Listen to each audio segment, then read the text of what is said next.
Hello दोस्तों, नमस्कार। मैं देवेंद्र स्वागत करता हूं आपका हमारे यूट्यूब चैनल देवा स्टडी पॉइंट IQ में। साथियों, आज हमारा टॉपिक है भारत की मिट्टियां। भारत की मिट्टियां के 45 प्लस क्वेश्चनों की हम चर्चा करेंगे इस वीडियो में। आप किसी भी कम्पिटिटिव एग्जाम की तैयारी करो तो आपके लिए वीडियो इंपॉर्टेंट रहने वाला है, तो वीडियो को एंड तक देखते रहना है। क्विज हमारी आज 7 नंबर है। क्विज 6 अभी तक नहीं देखी तो आप चैनल पेज पर या प्लेलिस्ट में जाकर देख सकते हैं। प्लेलिस्ट का लिंक आपको डिस्क्रिप्शन में दे दिया जाएगा, तो वीडियो को एंड तक देखते रहना। और चैनल को सब्सक्राइब नहीं किया तो सब्सक्राइब और बेल आइकन प्रेस कर देना, जिससे आपको लेटेस्ट वीडियो मिलता रहेगा। तो स्टार्ट करते हैं। पहला क्वेश्चन है आपका। तो पहला क्वेश्चन है, भारत की सर्वाधिक महत्वपूर्ण मिट्टी कौन सी है। तो साथियों, आप भी कमेंट में साथ में आंसर दे सकते हैं। और सारे क्वेश्चन सेलेक्टेड है तो वीडियो पूरा देख लेना है। आपका एक भी क्वेश्चन बाहर नहीं जाएगा। आप किसी भी कम्पिटिटिव एग्जाम की तैयारी करो तो सारे क्वेश्चन इंपॉर्टेंट है और सिलेक्टेड है, ठीक है। तो इसमें कौन सा राइट होगा, इसमें आपका हो जाएगा जलोढ़ मिट्टी, सी ऑप्शन राइट हो जाएगा, ठीक है। और लास्ट में आपको बताना है कि आपके कितने क्वेश्चन राइट में हैं। भारतीय कृषि अनुसंधान परिषद के अनुसार भारत में कितने प्रकार की मिट्टियां पाई जाती है, ये क्वेश्चन पूछा जाता है। तो इसमें आपका राइट हो जाएगा साथियों, 8 प्रकार की मिट्टियां पाई जाती है, ठीक है। अगला क्वेश्चन आपको हो जाएगा, क्षेत्रीय विस्तार और कृषि में महत्व की दृष्टि से भारतीय मिट्टियों के कितने प्रमुख वर्ग है। क्षेत्रीय विस्तार और कृषि में महत्व की दृष्टि से मिट्टियों के कितने प्रमुख वर्ग है। तो इसमें आपका कौन सा राइट होगा, इसमें आपका हो जाएगा 4 प्रमुख वर्ग है, ठीक है। अगला क्वेश्चन हो जाएगा, भारत के सर्वाधिक क्षेत्र पर किस प्रकार की मिट्टी का विस्तार पाया जाता है। भारत के सर्वाधिक क्षेत्र पर तो किस प्रकार की मिट्टी का विस्तार पाया जाता है, जलोढ़, काली, लाल, लेटेराइट। तो इसमें आपका हो जाएगा जलोढ़ मिट्टी का। सर्वाधिक क्षेत्र पर किस मिट्टी का विस्तार पाया जाता है, जलोढ़ मिट्टी का पाया जाता है। अगला आपका क्वेश्चन हो जाएगा, क्षेत्रफल के आधार पर भारत की मिट्टियों का सही अवरोही क्रम है। क्षेत्रफल के आधार पर जलोढ़, काली, लाल, लेटेराइट, जलोढ़, लाल, काली, लेटेराइट, लाल, जलोढ़, काली, लेटेराइट। तो सबसे ज़्यादा जलोढ़ है, तो इन 2 ऑप्शनों में से होगा। उसके बाद में कौन सी है, तो लाल मृदा है। उसके बाद में काली, लेटेराइट। तो इसमें आपका हो जाएगा जलोढ़, लाल, काली, लेटेराइट। इस प्रकार से आपको याद कर लेना है, ठीक है। अगला आपका क्वेश्चन हो जाएगा, भारत के विभिन्न क्षेत्रों में विभिन्न प्रकार की मिट्टियाँ पाई जाती है, इसका प्रमुख कारण है। भारत के विभिन्न क्षेत्रों में विभिन्न प्रकार की मिट्टियाँ पाई जाती है, इसका प्रमुख कारण क्या है।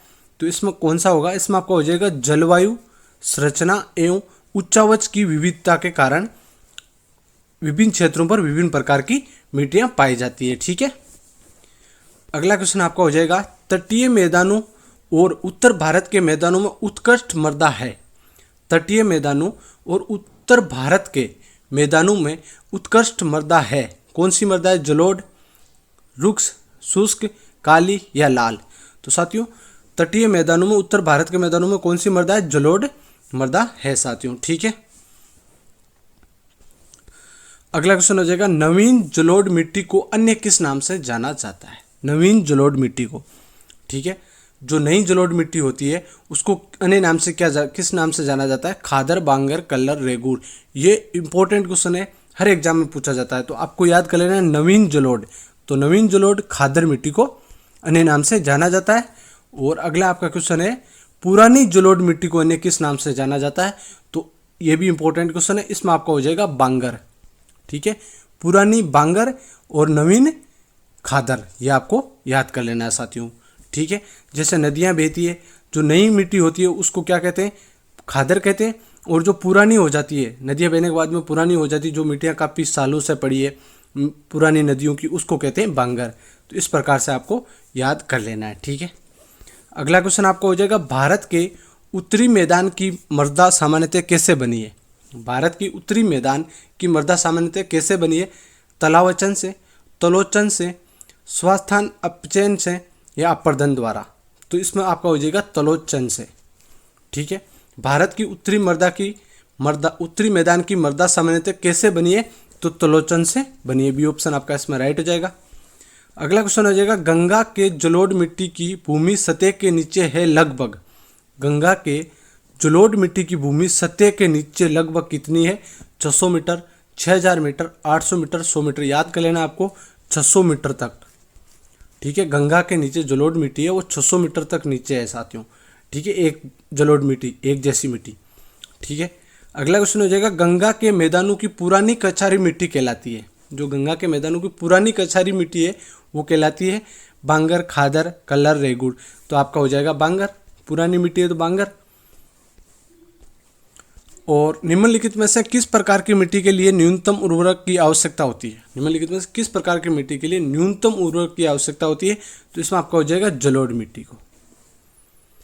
अगला क्वेश्चन आपका हो जाएगा गंगा के मैदान की पुरानी कछारी मिट्टी कहलाती है। गंगा के मैदान की जो पुरानी कछारी मिट्टी है वो क्या कहलाती है? तो वो बांगर कहलाती है। ठीक है। अगला क्वेश्चन हो जाएगा भारत में समस्त स्थल भाग का कितना प्रतिशत जलोढ़ मिट्टी से ढका है? भारत का पूरा जो स्तर है उसमें से कितना प्रतिशत इस प्रकार से बना है वो आपको देख लेना है। तो कितना इसमें से कितना प्रतिशत है जो जलोढ़ मिट्टी से ढका है? तो इसमें आपका कौन सा राइट हो जाएगा? 24%। ठीक है, 24%, लगभग 24% भाग है जो जलोढ़ मिट्टी से ढका है साथियों। अगला क्वेश्चन आपका हो जाएगा जलोढ़ मिट्टी में जब बालू के कणों और चिक्का की मात्रा लगभग बराबर होती है तो उसे क्या नाम दिया जाता है? जलोढ़ मिट्टी में जब बालू के कणों और चिक्का की मात्रा लगभग बराबर होती है तो उसे क्या नाम दिया जाता है? तो इसमें आपका हो जाएगा दोमट नाम दिया जाता है साथियों। ठीक है, डी ऑप्शन राइट हो जाएगा। अगला आपका क्वेश्चन हो जाएगा भारत में पाई जाने वाली कौन सी मिट्टी क्रेस्टोसियस युग में दरारी उद्यान से निक्षेपित पदार्थों से बनी? भारत में पाई जाने वाली कौन सी मिट्टी है जो क्रेस्टोसियस युग में दरारी उद्यान से निक्षेपित पदार्थों से बनी? तो इसमें कौन सा होगा? लेटेराइट, काली, क्षारीय, बलुई मिट्टी।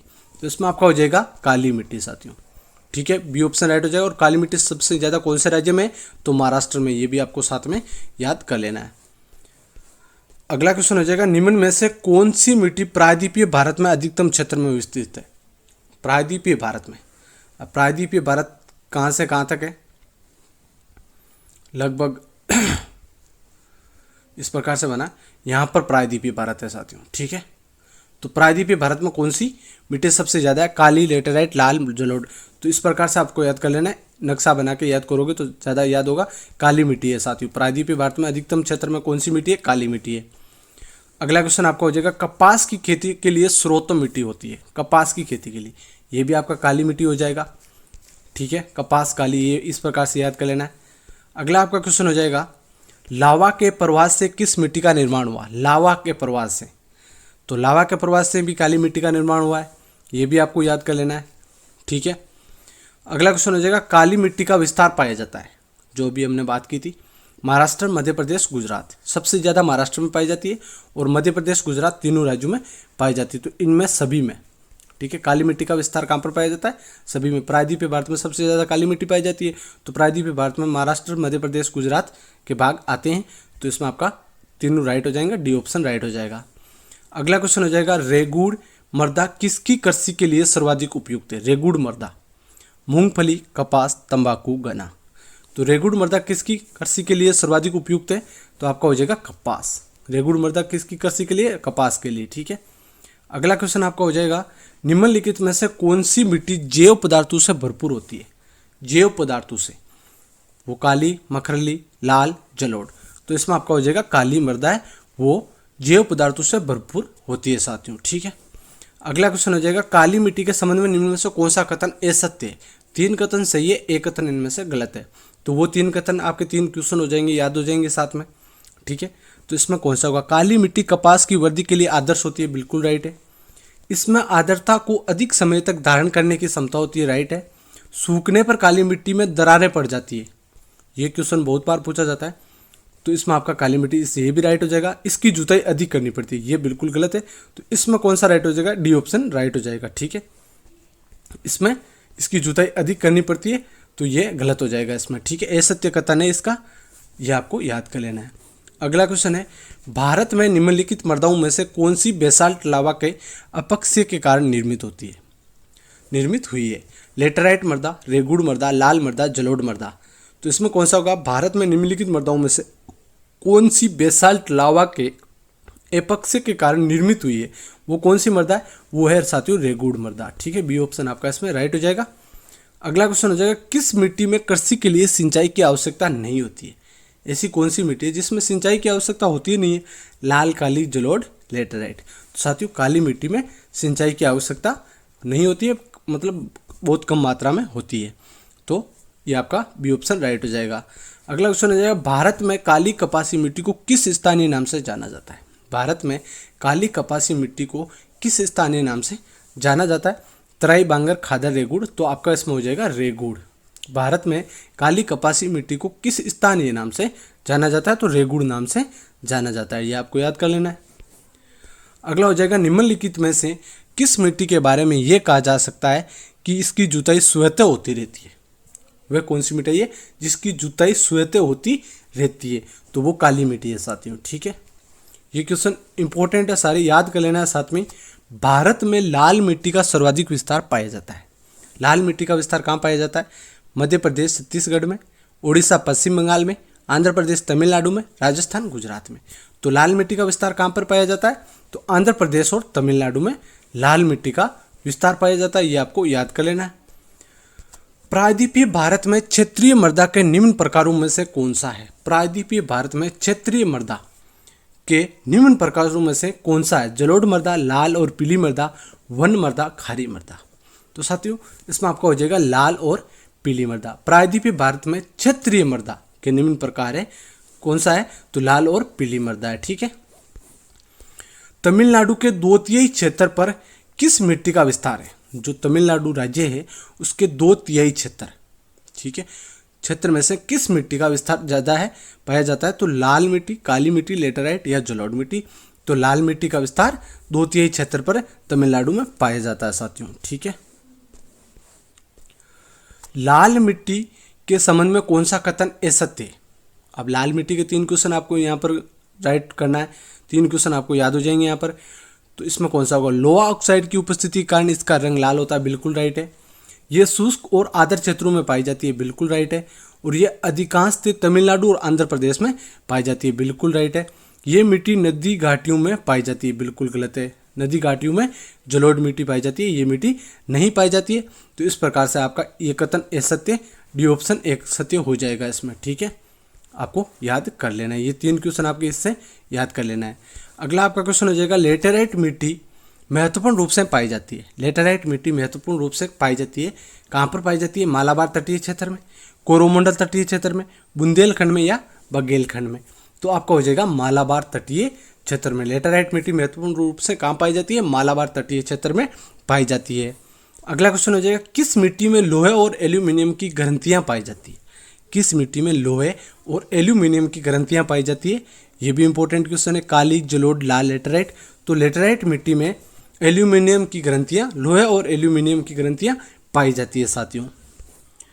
अगला है लेटेराइट मिट्टी का प्राधान्य है मालाबार तटीय प्रदेश में, कोरोमंडल तटीय प्रदेश में। ये वही क्वेश्चन है, तो इसमें आपका हो जाएगा मालाबार तटीय प्रदेश में, ठीक है। सबसे ज़्यादा ये मिट्टी पाई जाती है। निम्नलिखित में से कौन सी मिट्टी सूख जाने पर ईंट की तरह कठोर और गीली होने पर दही की तरह लिपलिपी हो जाती है? ऐसी कौन सी मिट्टी है जो सूख जाने पर ईंट की तरह कठोर हो जाती है और गीली होने पर दही की तरह लिपलिपी हो जाती है? कौन सी मिट्टी है? लेटेराइट मिट्टी है साथियों, ठीक है। क्वेश्चन इंपॉर्टेंट है, याद कर लेना आपको। अगला आपका क्वेश्चन हो जाएगा निम्नलिखित में से कौन सा कथन असत्य है? यहाँ पर आपको 3 क्वेश्चन और याद हो जाएंगे।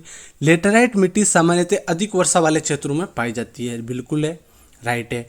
ये एक क्षारीय मिट्टी है, ये आपका इसमें गलत हो जाएगा, असत्य कथन हो जाएगा। इस मिट्टी में मुख्यतः मोटे अनाज की खेती की जाती है। मोटे अनाज की कौन सी मिट्टी में? लेटेराइट मिट्टी में। और इस मिट्टी में चाय की कृषि की जाती है, तो ये भी राइट है। और मोटे अनाज की खेती की जाती है लेटेराइट मिट्टी में, ये भी आपको इसमें राइट हो जाएगा। तो ये आपका गलत हो जाएगा, ये एक क्षारीय मिट्टी है, ये क्षारीय मिट्टी नहीं है। तो इसमें असत्य कथन बी ऑप्शन आपका राइट हो जाएगा। अगला क्वेश्चन हो जाएगा भारतीय कृषि एवं अनुसंधान परिषद के अनुसार भारत की लगभग कितने प्रतिशत मृदा अपरदन की समस्या से प्रभावित है? भारतीय कृषि एवं अनुसंधान परिषद के अनुसार भारत की लगभग कितने प्रतिशत भूमि मृदा अपरदन की समस्या से प्रभावित है? तो कितने प्रतिशत है साथियों? ये भी इंपॉर्टेंट क्वेश्चन, याद कर लेना।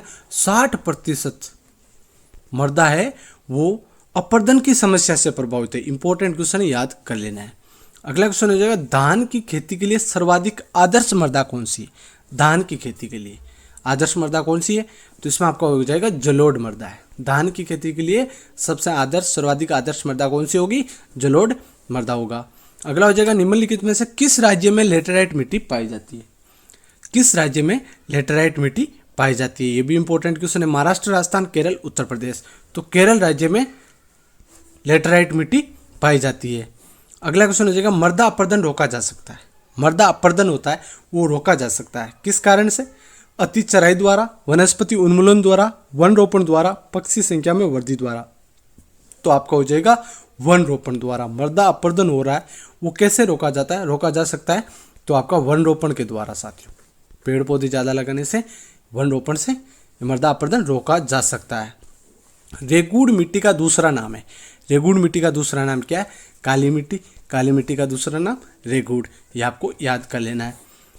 रेगुड़ मिट्टी सबसे ज़्यादा है। रेगुड़ मिट्टी सबसे ज़्यादा कहाँ पर है?